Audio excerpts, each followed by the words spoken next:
الشیطان بسم اللہ الرحمن الرحیم نحمد صلی علی رسول الکریم وعلی آلہ وصحبہ ذریۃ اجمعین رب اشرح لی صدری ویسر لی امری واحلل عقدۃ من لسانی یفقهوا قولی واجعل لی وزیرا من اہلی آمین رب العالمین سبحانک لا علم لنا الا ما علمتنا انک انت العلیم الحکیم اللہم الحمد رشدی وعینی من شر نفسی۔ الحمدللہ ہم لوگ سورہ انعام کا مطالعہ کر رہے ہیں۔ ہم لوگ نے آج انشاءاللہ آیت نمبر 51 سے شروع کرنا ہے۔ تو ہم نے اس سے پہلے پڑھا کہ جو انبیاء ہیں ان کے آنے کا ایک مقصد ہے۔ ہاں بھی کون بتائے گا رسولوں کا کیا مقصد ہے؟ اللہ کا پیغام پہنچانا۔ اب یہ اللہ کا پیغام جو پہنچاتے ہیں اس کے دو پہلو ہوتے ہیں۔ جو رسول اللہ کا پیغام پہنچاتے ہیں اس کے دو پہلو ہوتے ہیں۔ ایک پہلو یہ ہوتا ہے کہ اللہ کا پیغام ان لوگوں کے لیے جو آلریڈی نیک عمل کر رہے ہیں، آلریڈی کوشش کر رہے ہیں کہ وہ کس طرح اللہ تک پہنچ جائیں، اللہ تعالیٰ کو پہچان لیں، جنت حاصل کر لیں، تو ان کے لیے ہوتا ہے رسول کا پیغام ایز اے گلیڈ ٹائڈنگ، خوشخبری۔ تو وہ رسولوں کی بات سن کے جو ہے بڑے خوش ہو جاتے ہیں کہ الحمدللہ ہمارے لیے اچھی چیز آ گئی۔ اور رسولوں کا پیغام ان کے لیے بھی ہوتا ہے جو انسان کے بچے نہیں بنتے، جو اس دنیا میں اپنی مرضی سے جیتے ہیں، صحیح غلط کا کوئی اہتمام نہیں کرتے، ان کے نزدیک بس اپنی زندگی اپنی ہوتا ہے۔ تو ہم نے یہ پڑھا کہ اللہ تعالیٰ نے فرمایا آیت نمبر 48 میں کہ جتنے بھی رسول آئے وہ تبشیر یعنی خوشخبری دینے والے اور انذار یعنی ڈرانے کے لیے بھی آتے ہیں۔ اور یہ بھی بتایا گیا کہ وہ تمام انبیاء جب آتے تھے تو وہ کہتے تھے ہماری طرف وحی کی گئی ہے۔ ہم لوگ اللہ سبحانہ و تعالیٰ سے بات کرتے ہیں، اللہ تعالیٰ ہمیں میسیجز بھیجتے ہیں۔ وہ میسیجز کبھی حضرت جبرائیل علیہ السلام کے تھرو آتے ہیں، کبھی ڈائریکٹ اللہ تعالیٰ ان کو عطا فرماتے ہیں۔ تو اور اسی طرح نبی صلی اللہ علیہ وسلم نے فرمایا کہ یہ قرآن میری طرف اللہ تعالیٰ کی طرف سے وحی کیا گیا ہے، میسج کیا گیا ہے، یہ میرا کلام نہیں ہے، یہ اللہ تعالیٰ کا کلام ہے، اور میں اس کلام کے ذریعے سے تمہیں تمام خبریں دے رہا ہوں، یہ میری طرف سے کچھ نہیں ہے۔ تو اب اللہ تعالیٰ آگے مزید اسی بات پر نبی صلی اللہ علیہ وسلم کو بتا رہے ہیں کہ یہ جو قرآن آپ کو دیا گیا ہے آپ اسی کے ذریعے سے اپنی تبلیغ انجام دیں۔ اب یہاں پر اس سے پہلے کہ ہم آگے بڑھیں، ایک بات ہمارے لیے سمجھنی بڑی ضروری ہے۔ ایک مسلمان کی حیثیت سے، ابھی دوسروں کو پہچانا تو دور، ایک مسلمان کی حیثیت سے ہم اس قرآن کے بارے میں کتنا جانتے ہیں؟ یعنی اگر ابھی موت کا فرشتہ آ جائے اور کہے آؤ جی ٹائم اپ، لیٹس گو، اب ہمارے پاس اللہ تعالیٰ کے سامنے کیا جواز ہے یہ بتانے کا کہ یا اللہ میں باقی ساری کتابیں پڑھ لیتا تھا،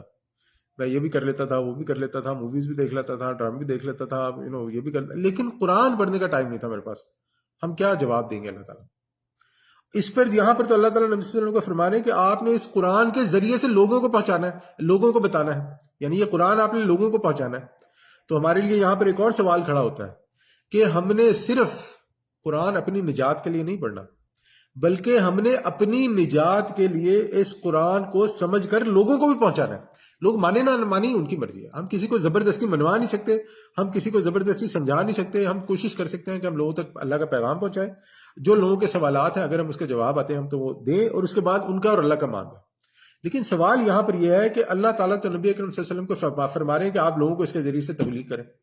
ہم جس نبی کے ماننے والے ہیں، ہم جس نبی کے امتی ہیں، ہم لوگ یہ فریضہ کتنا انجام دے رہے ہیں؟ بہت بڑا سوال ہے ہمارے لیے۔ اور ایک بات ہم یاد رکھیں گے نا، اس میں عمر کی قید نہیں ہے۔ کوئی یہ نہیں کہہ سکتا کہ میں چھوٹا ہوں، میں بڑا ہوں، میں اتنا پڑھا لکھا ہوں، میں اتنا پڑھا لکھا نہیں ہوں، مجھے اتنا آتا ہے، مجھے اتنا نہیں آتا۔ جتنا بھی آپ کو آتا ہے آگے پہنچا دینا آپ پر فرض ہے، فتوے نہیں لگانے، آگے پہنچا دینا آپ پر فرض ہے۔ یہ ذہن میں رکھنا ہے ہم نے کہ یہ قرآن ہماری نجات کے لیے ہے، اور ہماری نجات کا ایک ذریعہ یہ ہے کہ یہ قرآن سمجھ کر ہم نے آگے دوسرے لوگوں تک پہنچانا ہے۔ اب نبی صلی اللہ علیہ وسلم کو بھی یہ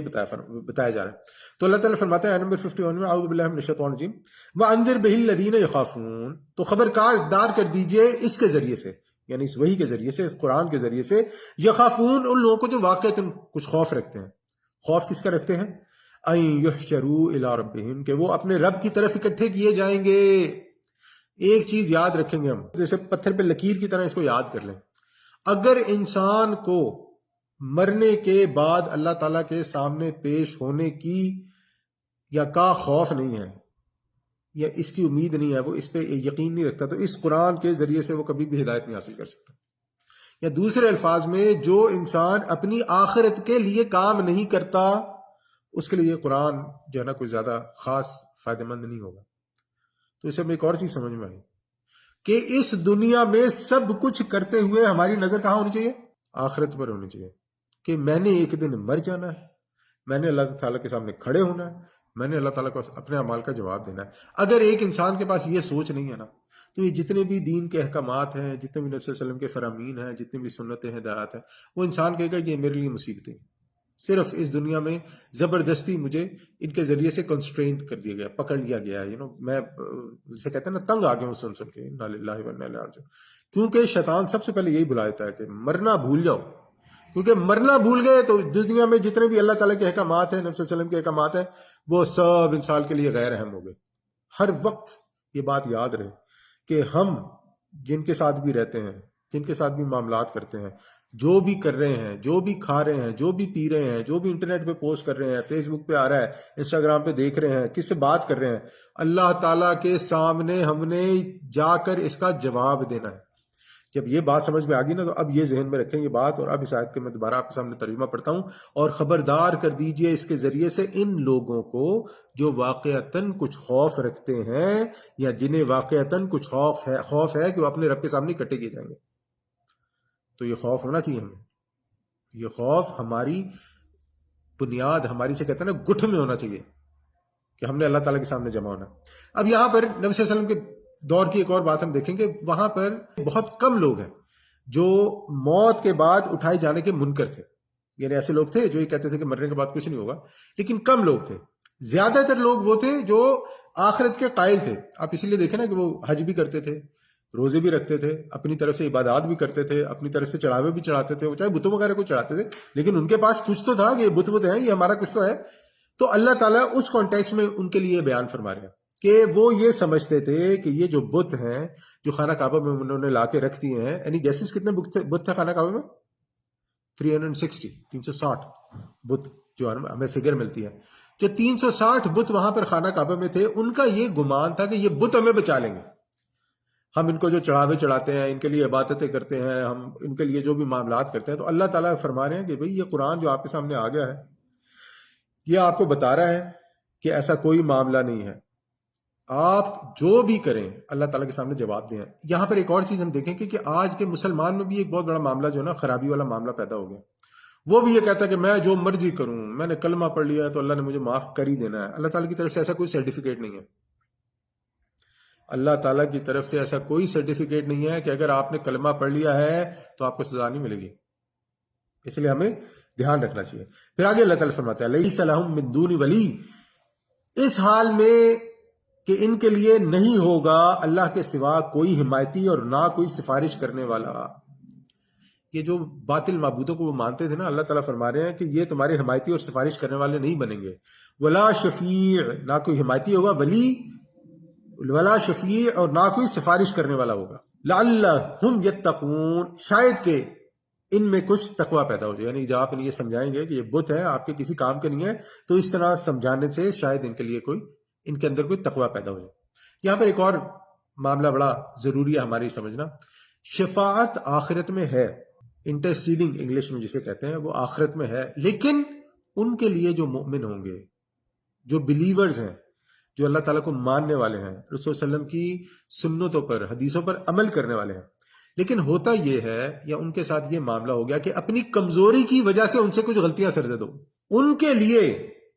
اللہ تعالیٰ اجازت دیں گے نبی اکرم صلی اللہ علیہ وسلم کو کہ وہ ان کی شفاعت کر دیں۔ لیکن جو لوگ یہ تقیہ کیے بیٹھے ہیں کہ فلانا میری سفارش کر دے گا، ڈھمانا میری سفارش کر دے گا، تو ایسا کچھ نہیں ہونے والا۔ بخاری کے ایک حدیث کا مفہوم ہے جس میں نبی صلی اللہ علیہ وسلم نے فرمایا کہ قیامت کے دن ہر شخص اپنے اعمال کا خود جواب دہ ہے، دوسرے اس کی کوئی مدد نہیں کر سکیں گے۔ اور بلکہ نبی صلی اللہ علیہ وسلم سے میں ایسی حدیث میں ملتی ہے جس میں نبی صلی اللہ علیہ وسلم نے حضرت فاطمہ کو فرمایا کہ تم میری بیٹی ہو، جو چاہیے دنیا میں لے لو، آخرت میں کچھ نہیں کر سکتا۔ آخرت کا معاملہ اتنا سخت ہے۔ آگے اللہ تعالیٰ فرماتے ہیں وَلَا تَطْرُدِ الَّذِينَ يَدْعُونَ رَبَّهُمْ بِالْغَدَاةِ وَالْعَشِيِّ، اور مت دھتکاریے آپ ان لوگوں کو جو پکارتے ہیں اپنے رب کو صبح اور شام، یریدون وجہہ، اور اس کی رضا کے طالب ہیں۔ نبی صلی اللہ علیہ وسلم سے ہمیں ایسی کوئی چیز نہیں ملتی کہ نبی صلی اللہ علیہ وسلم نے کبھی کسی کو منع کیا ہو کہ میرے پاس آ کے نہ بیٹھو۔ تو بیسیکلی یہ میرے اور آپ کے لیے کہ جو شخص دین سیکھنا چاہتا ہے، دین سمجھنا چاہتا ہے، ہم لوگ اسے اس لیے اپنے آپ سے دور نہ کر دیں کہ یہ ہماری حیثیت کا نہیں ہے، ہم لوگ اس لیے اسے اپنے آپ سے دور نہ کر دیں کہ یہ ہمارے ملک کا نہیں ہے، ہماری قوم کا نہیں ہے، ہماری فیملی کا نہیں ہے، یا ایکس وائی زیڈ۔ اللہ تعالیٰ کے نزدیک یہ معاملہ بڑا سیریس ہے، اور ہم جب یہ جانتے بھی ہوں کہ وہ شخص دین سیکھنا چاہ رہا ہے، اللہ کی رضا کا طالب ہے، وہ آپ کے پاس اس لیے آیا ہے۔ اب ہوتا کیا تھا اس وقت بھی کہ جبھی بھی انبیاء اپنی دعوت لے کر آتے تھے تو انبیاء پر جو سب سے پہلے ایمان لانے والے ہوتے تھے، جو انبیاء کی دعوت کو ماننے والے ہوتے تھے، وہ غریب غربا لوگ ہوتے تھے۔ یعنی وہ لوگ ہوتے تھے کہ جو سوسائٹی میں امیروں کی لسٹ میں نہیں آتے تھے، ضروری نہیں تھے بالکل ہی مفلس ہوں، لیکن امیروں کی لسٹ میں نہیں آتے تھے۔ اس کی وجہ یہ ہوتی ہے، ہوتا کیا ہے یہ بھی سمجھنے کی بات ہے، ہوتا کیا ہے کہ جو امیر انسان ہوتا ہے نا، اس کے سسٹم کے ساتھ کچھ بینیفٹس ہوتے ہیں، مفادات ہوتے ہیں۔ مثلا اگر میرا بزنس ہے، اب میں نے یہاں پہ اگر بزنس کرنا ہے جہاں میں رہ رہا ہوں، اب یہاں پر بزنس کا ایک طریقہ ہے کہ میں بینک سے لون لوں گا، لون لے کے پیسے لوں گا، پیسے لے کے دکانیں لوں گا، دکانوں سے کرایہ آئے گا، کرایہ سے میں لون اتاروں گا فلاں۔ اب یہ آپ جتنا بھی دیکھیں گے نا، اب یہ اس سسٹم کے تھرو مجھے فائدہ ہو رہا ہے اور اس فائدے سے میرا گھر چل رہا ہے۔ اب دین آ کے کہتا ہے کہ آپ سود پر کاروبار نہیں کر سکتے۔ میں کہتا ہوں تو بڑا معاملہ خراب ہے یار، میرا سارا کام اس پہ چل رہا ہے، میں تو بینک سے سود پہ پیسہ اٹھایا، اسی پہ تو میں سارا کام کر رہا ہوں۔ تو اب میں کیا کرتا ہوں، بجائے اپنی تصحیح کرنے کے، اپنے آپ کو صحیح کرنے کے، میں کہتا ہوں اس کی بات ہی نہ مانو، یہ دین وین والا معاملہ ہی چھوڑو، یہ رسول والا معاملہ ہی چھوڑو، میرا تو اچھا خاصا معاملہ چل رہا ہے بھائی، میرے دکانیں بھی ہیں، میری تو گاڑیاں بھی چلتی ہیں، میرے تو فلانے کام بھی چلتے ہیں، ڈمانے کام بھی چلتے ہیں، تو میں کیوں اس کو چھوڑوں؟ تو لیکن اب جو امیروں کی لسٹ میں نہیں آنے والا بندہ ہوتا ہے نا، یعنی کہ آپ یہ سمجھے کہ جو middle class, lower middle class یا اپر مڈل کلاس ہوتا ہے، اس کے نا بہت سارے بزنسز نہیں ہوتے، اس نے اپنا کام کرنا ہوتا ہے، اپنے کام میں سے اسے جو ملتا ہے وہ اسے لیتا ہے، جو اسے بچتا بچاتے ہیں، اس کا معاملہ بڑا چھوٹا سا ہوتا ہے۔ اب جب اس کے سامنے دین کی دعوت آتی ہے نا، تو کیونکہ اس کے مفادات، اس کے بینیفٹس نہیں ہوتے سسٹم کے ساتھ نا، تو اسے وہ چیز سمجھ آنی شروع ہو جاتی ہے۔ یہ جو دین ہے نا، یہ ہماری فطرت کے عین مطابق ہے۔ جب دین آتا ہے، جو وحی اللہ تعالیٰ کی طرف سے کی گئی ہے، وہ ہمیں دوبارہ ہماری نیچر کی طرف پلٹاتی ہے۔ تو جب انسان اپنی نیچر کی طرف پلٹتا ہے، اسے وہ وہی اٹریکٹ کرتی ہے، اسے وہ وہی سمجھ آنی شروع ہوتی ہے، اور جب وہ وہی اسے سمجھ آنی شروع ہوتی ہے تو وہ سب سے پہلے، کیونکہ میں بار بار اس کی طرف اشارہ کر رہا ہوں کہ اسے کوئی لالچ ہوتا نہیں ہے، تو وہ سب سے پہلے کہتا ہے کہ بھائی یہ نبی صحیح بات کر رہا ہے، یہ جو رسول ہے یہ واقعی صحیح بات کر رہا ہے، یہ تو معاملہ سمجھ میں بھی آنے والا ہے کہ جو امیر ہے وہ امیر سے امیر تر ہوتا جائے، جو غریب ہے وہ غریب سے تر ہوتا جائے، یہ تو ظلم ہے۔ تو یہ بات دین کی جو لے کے آئے یہ بالکل صحیح ہے، یہ بالکل فطرت کے عین مطابق ہے، انصاف کے تقاضوں کے عین مطابق ہے، عدل کے تقاضوں کے عین مطابق ہے۔ تو اس لیے آپ دیکھیں گے کہ جب بھی انبیاء اپنی دعوت لے کر آئے، میسج لے کر آئے، جو سب سے پہلے انہیں ماننے والے تھے وہ کون تھے؟ وہ غریب لوگ تھے، مڈل کلاس لوگ تھے۔ تو یہاں پر بھی یہی ہوا، لیکن اب ہوتا کیا تھا، نبی صلی اللہ علیہ وسلم پر ظاہر بات ہے، نبی صلی اللہ علیہ وسلم پر بھی وہی لوگ ایمان لے کے آئے، تو نبی اکرم صلی اللہ علیہ وسلم ان لوگوں کو، جو بڑے لوگ تھے، جب ان کو بلاتے تھے، دعوت دیتے تھے دین کی، یا ان کو کہتے تھے ملنے ملانے کے، تو وہ کہتے تھے کہ بھئی ہم آپ کے پاس آ بھی جائیں، آپ کے ساتھ بیٹھ بھی جائیں، لیکن یہ جو آپ کے ارد گرد لوگ ہیں نا، یہ ہمارے سٹیٹس کے نہیں ہیں، ہمارے لیول کے نہیں ہیں، یہ غریب غربا لوگ ہیں، ان میں سے کچھ ہمارے غلام بھی ہیں یا رہے ہیں، یہ ہماری شایان شان نہیں ہے کہ ہم ان کے ساتھ بیٹھیں۔ تو اب نبی صلی اللہ علیہ وسلم کو یہ فرمایا جا رہا ہے کہ آپ نے ایسی باتوں کا اثر نہیں لینا، اور ہمیں بھی یہ بتایا جا رہا ہے کہ جب آپ نے دین کی تبلیغ کرنی ہے تو آپ نے ایسی باتوں کا اثر نہیں لینا، آپ نے ان باتوں کو اہمیت نہیں دینی کہ آپ کے ساتھ کون ہے، آپ کے پوچھنے والا کون ہے، اور آپ کس کو بتانے والے ہیں۔ آپ نے جو کام کرنا ہے وہ اللہ اور اس کے رسول کے حکم کے مطابق کرنا ہے، اچھے طریقے سے کریں، کسی کو سمجھ آتا ہے تو اس کی مرضی، کسی کو سمجھ نہیں آتا ہے تو وہ جانے اور اللہ تعالیٰ جانے، وہ جانے اس کا معاملہ جانے۔ آپ کسی پہ زور زبردستی نہیں کر سکتے، لیکن آپ کسی کو دین پہنچانے کے لیے غلط کام پر کمپرومائز نہیں کر سکتے۔ مثلا کوئی شخص یہ نہیں کہہ سکتا کہ میں اپنے باس کو جو ہے نا وہ دین پہنچانا چاہتا ہوں، لیکن میں اس کے ساتھ بیٹھ کے جب تک شراب نہیں پیوں گا وہ میرے ساتھ فری نہیں ہوگا۔ نہیں بھائی، یہ آپ کی ذمہ داری نہیں ہے، شراب پینا آپ کی ذمہ داری نہیں ہے۔ اگر آپ نہیں پہنچا سکتے، وہ آپ کی بات نہیں سنتا، وہ کہتا ہے پہلے میرے ساتھ بیٹھ کے شراب پیو، تو آپ گناہ نہیں کر سکتے۔ آپ پہ یہ فرض نہیں ہے کہ آپ گناہ کریں اور اس کے بعد نہیں، آپ جو غلط کام نہیں کریں گے۔ وہ نہیں سننا چاہتا تو اس کی مرضی، وہ جانے اور اللہ جانے، اگر اس نے ہدایت نہیں لینی تو نہ لے۔ لیکن آپ غلط کام کر کے، یعنی کہ آپ غلط کام پہ کمپرومائز کر کے یہ نہیں کہہ سکتے کہ میں اس پہ کمپرومائز اس لیے کروں کہ میں صحیح کام کروں۔ بھائی یہ ہو ہی نہیں سکتا کہ آپ غلط کام کریں اور بعد میں آپ سمجھیں کہ صحیح۔ سوچیں ایک بندہ شراب پینے کے بعد اسے کہے کہ اللہ تعالیٰ نے جو ہے نا وہ شراب حرام کی ہے، تو وہ کہا تم اچھے بندے ہو، میرے ساتھ بیٹھ کے پیتے اور ساتھ مجھے خود ہی سمجھا رہے ہو کہ شراب حرام ہے۔ تو یہ معاملہ بڑا ضروری ہے ہمارے لیے سمجھنا۔ تو اللہ تعالیٰ نے نبی صلی اللہ علیہ وسلم کو یہی فرمایا ہے کہ جب آپ نے دین کی طرف لوگوں کو بلانا ہے تو آپ نے اس بات کی طرف توجہ نہیں دینی کہ کوئی آپ کو کیا کہتا ہے، کوئی آپ کو اچھا کہتا ہے، برا کہتا ہے، لوگوں کو آگے پیچھے کرنے کو کہتا ہے۔ آپ نے وہ کرنا ہے جو اللہ تعالیٰ کا حکم ہے۔ پھر آگے آیت کنٹینیو ہوتی ہے، اللہ تعالیٰ فرماتے ہیں ما علیک من حسابہم من شیء، آپ کے ذمے ان کے حساب میں سے کچھ نہیں ہے، وما من حسابک علیہم من شیء، اور نہ آپ کے حساب میں ان کے ذمے کچھ ہے، یعنی نہ آپ کے حساب میں سے ان کے ذمے کچھ ہے، جن میں سمجھانے کے باوجود تقوی پیدا نہیں ہوتا، آپ ان سے بری، آپ کا ان کے اوپر کوئی حساب نہیں ہے۔ ہم جب کسی کو دین کی تبلیغ کرتے ہیں، ہم کسی کو دین پہنچاتے ہیں،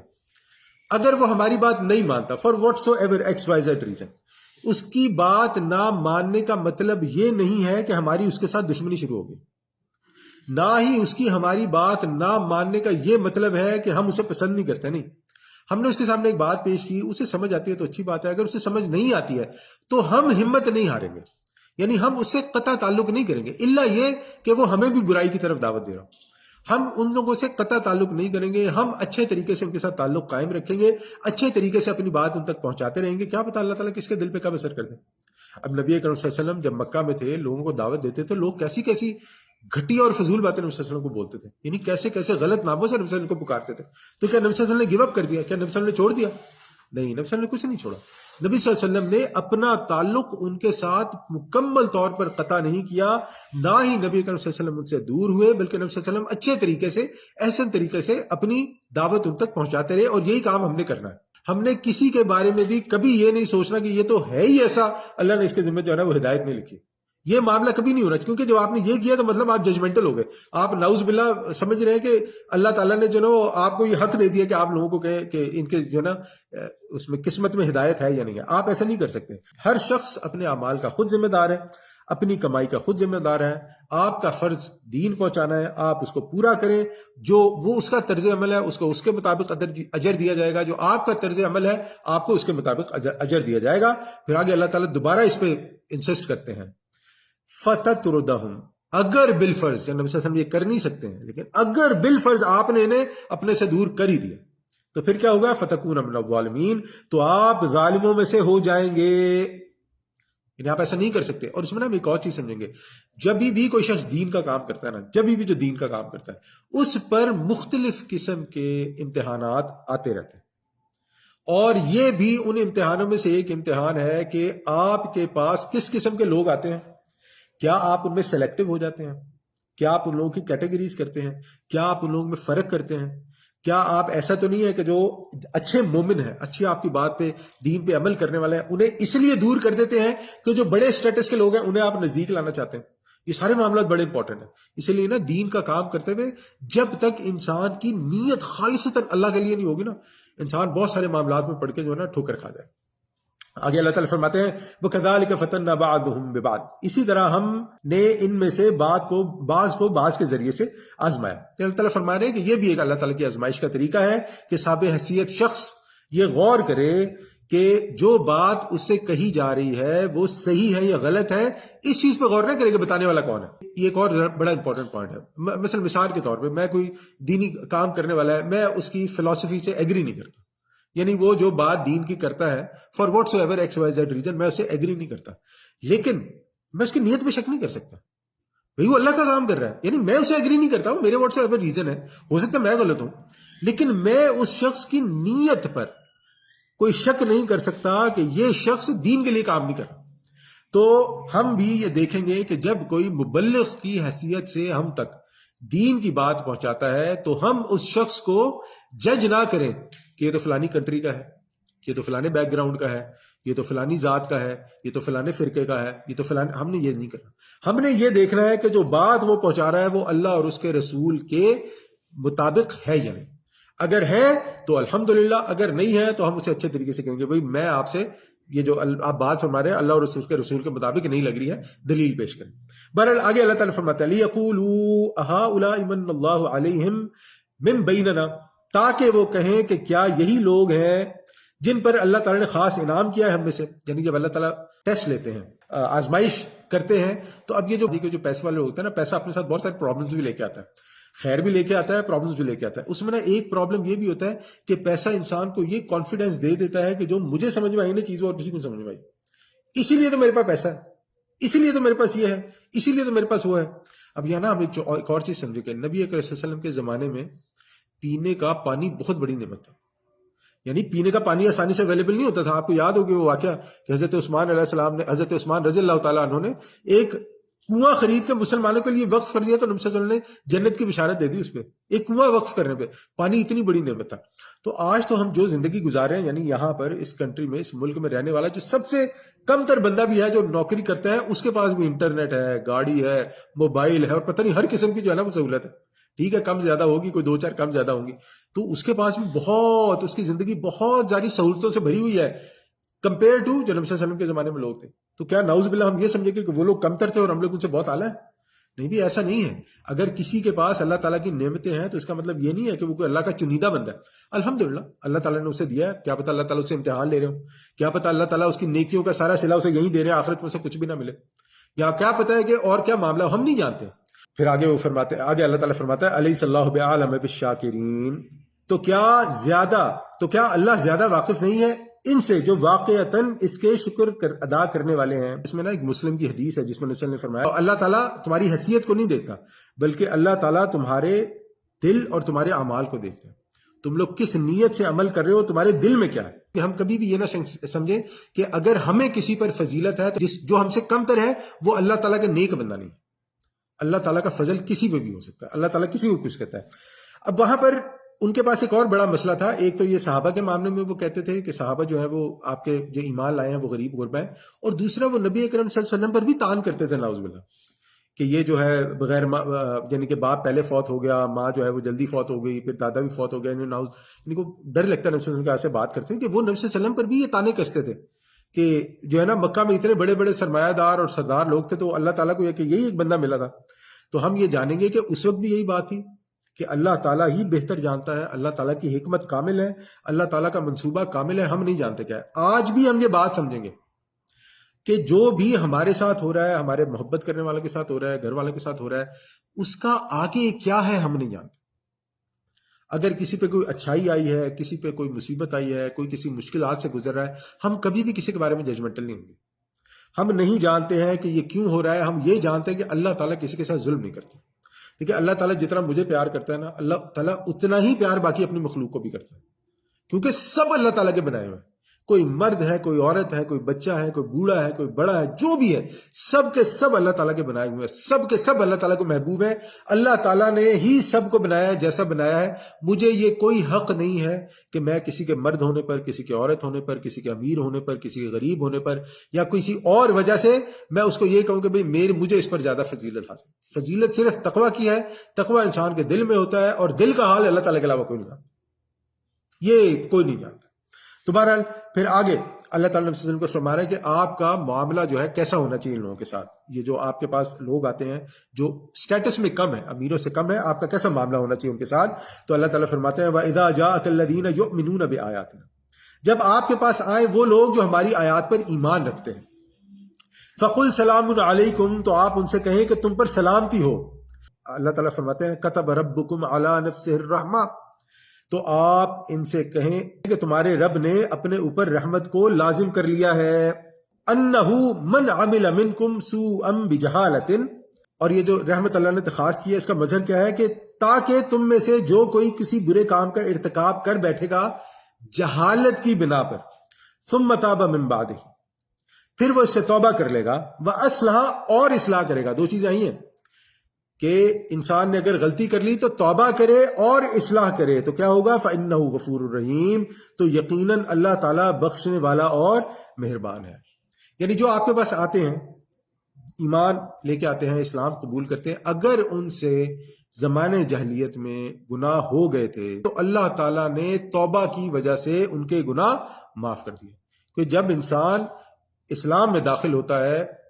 کفر سے تو اللہ تعالیٰ اس کے پچھلے تمام گناہ معاف فرماتے ہیں. اور اس پہ وہ مشہور روایت بخاری کی آپ سب لوگوں نے سنی ہوگی کہ جس شخص نے 99 قتل کیے تھے تو وہ توبہ کرنا چاہ رہا تھا،